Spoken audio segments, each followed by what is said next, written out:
আসসালামু আলাইকুম। সবাইকে শুভেচ্ছা জানাচ্ছি। মাসুম মাহবুব। প্রিয় দর্শক, শুনতে এবং দেখতে পেলে আমাকে একটু কমেন্ট করবেন। আমার স্টুডিওর কাজ চলছে, যে কারণে টেকনিক্যাল কিছু প্রবলেম থাকতে পারে। দেরিও হয়েছে 10 মিনিট।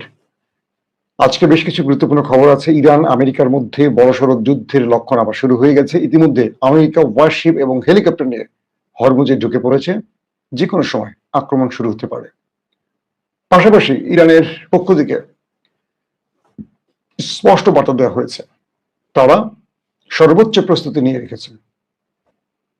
হরমুজ কেন্দ্র করে পৃথিবী আবারও এক অনিশ্চিত যুদ্ধের দিকে যাচ্ছে, যেটার কোনো গন্তব্য নেই, যেটার কোনো সমাপ্তি নেই।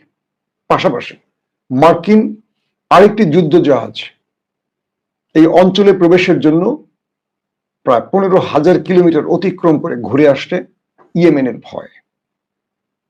সবকিছু মিলে কখন ইরানে আক্রমণ দিয়ে আবার লড়াইটা শুরু হতে পারে? দর্শক, অনেকগুলো খবর আজকে দিতে চাই।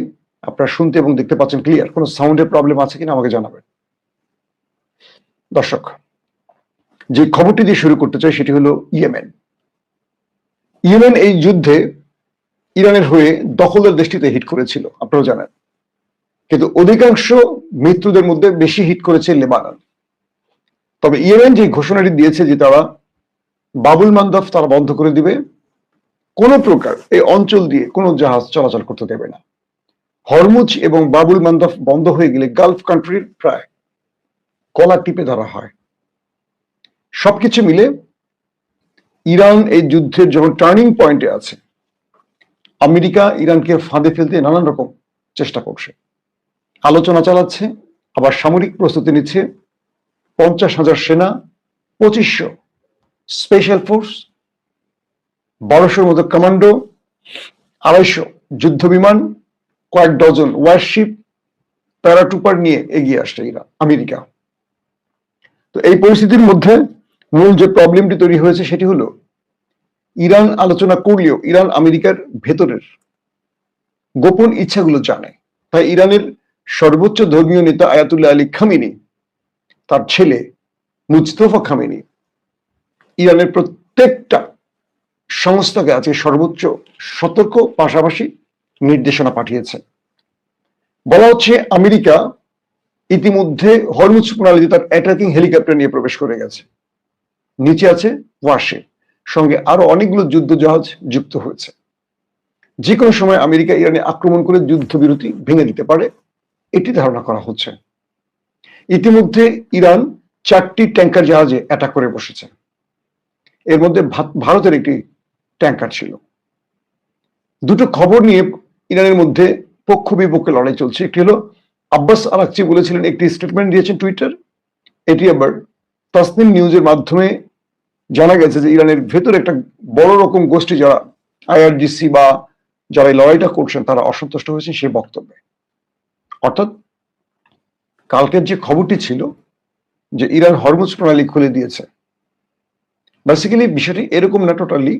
ইরান বলছে যে তার মিত্রদের জন্য হরমুজ প্রণালী খোলাকার ইরানের, এবং যারা এখান দিয়ে যাবে তারা টোল দিয়ে যাবে, যেটা ইরান বহুদিন ধরে বলে আসছে।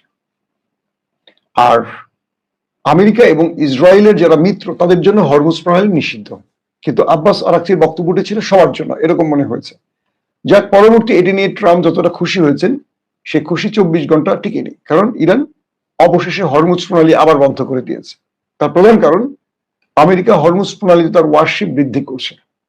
ইরান বলছে যে আমি হরমুজ প্রণালী খুলে দেওয়ার ঘোষণা দিয়েছি আমার এই শর্তে, কিন্তু তুমি বিশ্বাসঘাতকতা করছো, তুমি এখনো যাও নাই, তোমাকে যেতে হবে এখান থেকে এবং আমার শর্ত মানতে হবে। এর পরপরই 24 ঘন্টা পরে ইরান আবার হরমুজ প্রণালী বন্ধ করে দেওয়ার সঙ্গে সঙ্গে 4টি জাহাজ এখান থেকে মুভমেন্টের চেষ্টা করলে ইরান হিট করে বসে। এর মধ্যে ভারতের হেলি ট্যাঙ্কার পড়েছে। এই পরিস্থিতিতে আমেরিকা যুদ্ধের জন্য ইরানে এগিয়ে আসছে। তার একটি জাহাজ এই অঞ্চলে আছে, সেটি হলো আব্রাহাম লিঙ্কন। অন্য আরেকটি জাহাজ জর্জ জর্জ বুশ নামে যে এয়ারক্রাফট ক্যারিয়ারটি আছে, এটি ইরানের ভয়ে পালিয়ে গিয়েছিল। এটি আবার ইরানের মুভমেন্টে আসছে। বলা হচ্ছে হুতির ভয়ে, অর্থাৎ এই মুহূর্তে এই জাহাজটি যে অঞ্চলে আছে, নামিবিয়া বা এরকম একটি জায়গায়, তো এখান থেকে এই জাহাজটি আসার যে পথ সেটি হলো মিশরের সুয়েজ খাল হয়ে বাবুল মান্দাব হয়ে লোহিত সাগর হয়ে ভূমধ্যসাগরে এই অঞ্চলে আসে। এখানের দূরত্ব হলো 7 থেকে 8,000 কিলোমিটার। ক্লিয়ার? কিন্তু এই জাহাজটি ইরানের মিত্র ইয়েমেনের ভয় এই অঞ্চল অর্থাৎ ইরানের সাথে যুদ্ধের জন্য এই অঞ্চলে আসছে পুরো আফ্রিকা ঘুরে, আফ্রিকার দক্ষিণ অঞ্চল হয়ে ঘুরে এটি যাচ্ছে জিব্রাল্টার প্রণালী যেটা আমরা বলি জিব্রাল্টার প্রণালী, সেখান থেকে এটি আসবে আটলান্টিক হয়ে এটি আসবে ভারত মহাসাগর, তারপর হরমুজ বলি বা পারস্য সাগর বলি এই অঞ্চলে ইরানের সাথে লড়তে আসবে। এখানের দূরত্ব হয় প্রায় 14 থেকে 15,000 কিলোমিটার। কোথায় 7 থেকে 8, তার পুরো ডবল মার্কিন এই ভয়ঙ্কর এয়ারক্রাফটটি মানে রণতরীটি আসছে এখন ইরানের সাথে লড়াই করতে। প্রধান প্রশ্ন হলো যে দেশটির রণতরী ইরানের সাথে লড়াই করতে আসছে, যেটি এক হুতি বাহিনীর ভয়ে মানে যারা হুতি বাহিনীর ভয়ে 8,000 কিলোমিটার উল্টা ঘুরছে, যেটি বাবুল মান্দাব দিয়ে ঢুকতে পারেনি, সুয়েজ খাল হয়ে বাবুল মান্দাব দিয়ে লোহিত সাগর আসার সাহস করছে না। সেই জাহাজটি পুরো দক্ষিণ মানে কি বলবো আফ্রিকার দক্ষিণ অঞ্চল হয়ে জিব্রাল্টার প্রণালী ঘুরে এটি আটলান্টিক সাগরে ঢুকে সেখান থেকে ভারত মহাসাগরে ঢুকে এই অঞ্চলে আসবে, অর্থাৎ 7-8,000 কিলোমিটারের জায়গায় প্রায় 15-16,000 কিলোমিটার অতিক্রম করতে হচ্ছে, ডবল পুরো। এই জাহাজটি কি করে ইরানের সাথে লড়াই করবে? তো এই পরিস্থিতিতে ইরান আমেরিকার দুর্বিসন্ধি বুঝতে পেরেছে যে এরা আলোচনার নাম করে মূলত আমাদের সাথে যে কোনো সময় বা আমাদের উপর আক্রমণ করে বসতে পারে।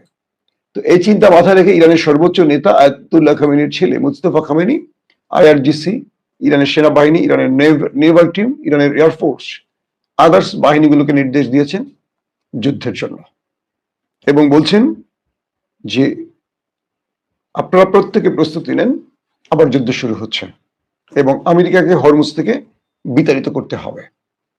ইতিমধ্যে বলা হচ্ছে যে বিভিন্ন জায়গায় মিসাইল লঞ্চার গুলো রেডি করা হয়েছে, মিসাইল সেট করা হয়েছে।